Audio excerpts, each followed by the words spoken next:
காவேரி ஆட்டோவில் வராங்க. வரும்போது யமுனா சொன்ன எல்லாத்தையுமே யோசித்து பார்த்துட்டே வராங்க. அது மட்டும் இல்லை, நிவின் பேசுனது அதையும் யோசித்து பார்த்துட்டே வராங்க. பின்னாடியே ராகினி ஃபாலோ பண்ணிட்டு வராங்க. ஆமாம், இந்த காவேரி எங்கே போகிறா, போயிட்டு நம்ம கண்டிப்பாக பார்க்கணும் அப்படின்னு சொல்லிட்டு பின்னாடியே காரில் அப்படியே வந்துகிட்டே இருக்காங்க. போனவுடனே அப்படி பார்க்குறாரு. பார்த்தோன்னே என்ன இங்கே வந்திருக்க காவேரி அப்படின்னு சொல்லிட்டு கேட்குறாரு நிவின்.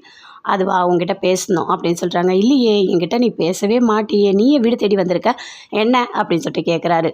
சரி உள்ளே வா, ஃப்ரெண்டுங்க யாரும் இல்லை, நீ வா உள்ளே பேசலாம் அப்படின்னு சொல்லிட்டு நிவின் உள்ளே கூட்டிகிட்டு போகிறாரு. இது அப்படியே ராகினி பார்க்குறாங்க. பார்த்துட்டு நிவின் காவேரி 2 பேரும் பேசுகிறத அப்படியே வெளியே இருந்து வீடியோ எடுத்துக்கிறாங்க.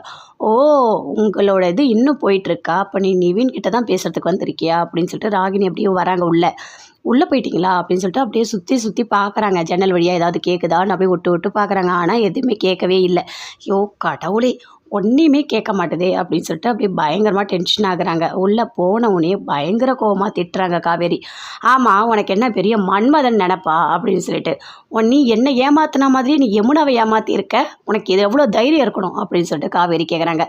என்ன காவேரி பேசுகிற, என்ன பேசுகிற, நீங்கள் புரிகிற மாதிரி பேசு அப்படின்னு சொல்கிறாரு. நீ எல்லா பொண்ணையும் நம்பிக்கை கொடுத்து ஏமாற்றிட்டே இருப்பியா, இதுதான் உனக்கு வேலையா அப்படின்னு கேட்குறாங்க. காவேரி புரியாமல் பேசாத அப்படின்னு சொல்லிட்டு நிவின் சொல்கிறாரு. நான் தான் ஏமாந்து நின்று இருக்கேன், நான் தான் நம்பிக்கை வச்சு நிறைய ஏமாந்துருக்கேன் அப்படின்னு சொல்கிறாரு. நீ பேசுகிறது வேறு ஏதோ, அதை பற்றி நான் பேசலை, நான் சொல்கிறது யமுனாவை பற்றி இப்போ நடக்கிறத பற்றி பேசுகிறேன் அப்படின்னு சொல்கிறாங்க. யமுனாவா, ஏன் என்னாச்சு அப்படின்னு சொல்லிட்டு நிவின் கேட்குறாரு. ஏன் உனக்கு ஒன்றுமே தெரியாதா அப்படின்னு சொல்லிட்டு காவேரி கேட்குறாங்க. இல்லை எதுவுமே தெரியாது. ஆமாம், நீ வந்துட்டு எதுக்காக யமுனா கிட்ட லவ் பண்ணுறேன், கல்யாணம் பண்ணிப்பன்னு எதுக்காக நீ சொன்ன அப்படின்னு சொல்லிட்டு காவேரி கேட்குறாங்க. உனக்கு எவ்வளோ தைரியம் இருக்கணும் அப்படின்னு சொல்லிட்டு, யார் சொன்னா இதை அப்படின்னு சொல்லிட்டு நிவின் கேட்குறாரு. வேறு யாரும் சொல்லுவாங்க, யமுனா தான் சொன்னான் அப்படின்னு காவேரி சொல்கிறாங்க. யமுனாவா, அப்போ கரெக்டாக நம்ப வேண்டியது தான்.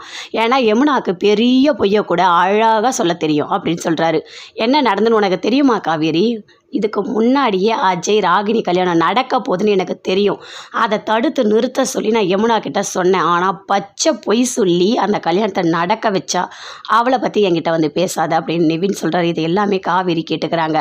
ஆமாம், நீ எதுக்காக வந்து யமுனா கிட்ட கல்யாணம் பண்ணிக்கிறேன்னு சொன்னேன் அப்படின்னு சொல்லிட்டு கேட்குறாங்க. நான் சொன்னேன்னா, நான் அதெல்லாம் எதுவுமே சொல்லலை.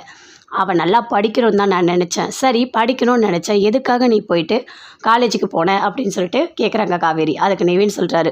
ஆமாம், நான் அடிக்கடிக்கெல்லாம் போகல, காலேஜ் போனேன், ட்ராப் பண்ணேன், இதெல்லாம் உண்மை தான் அப்படின்னு நிவின் சொல்கிறாரு. இதெல்லாம் உண்மைனா எதுக்காக போகணும், எதுக்காக ட்ராப் பண்ணணும், இதெல்லாம் ஏன் பண்ண, காரணம் சொல்லு அப்படின்னு சொல்லிட்டு காவேரி கேட்குறாங்க. எதுவுமே பேசவே இல்லை நிவின், அப்படியே அமைதியாக இருக்கார். சொல்லு, உண்மையை சொல்லு, எதுக்காக போனேன், எனக்கு இப்போ காரணம் தெரிஞ்சே ஆகணும் அப்படின்னு சொல்லிட்டு பயங்கரமாக கத்துறாங்க. அது எல்லாத்துக்குமே காரணமே நீதான் காவேரி, நீதான் அப்படின்னு சொல்கிறாரு.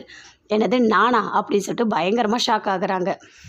என்ன எதுவுமே கேட்கவே மாட்டுதே, என்ன பண்ணுறதுனே தெரியலையே, 2 பேர் சேர்ந்து என்ன பேசிகிட்டு இருக்காங்கன்னு ஒன்றுமே புரியலையே அப்படின்னு சொல்லிட்டு அப்படியே ராகினி டென்ஷனாக வீட்டை சுற்றி வராங்க. எங்கே பார்க்கலாம், ஏதாவது ஒரு வகையில் வீடியோ எடுக்க முடியுமா இவங்க பேசுகிறத அப்படின்னு சொல்லிட்டு சுற்றி வராங்க. ஆனால் எந்த டோருமே ஓப்பன் பண்ணவே முடியல. ரொம்ப டென்ஷன் ஆகுறாங்க. சரி இவங்க 2 பேரும் பேசின வீடியோ இருக்குது, அது ஒன்று போதும், காவேரி உனக்கு இருக்குது, வா காவேரி வீட்டுக்கு அப்படின்னு சொல்லிட்டு பயங்கர கோவமாக ராகினி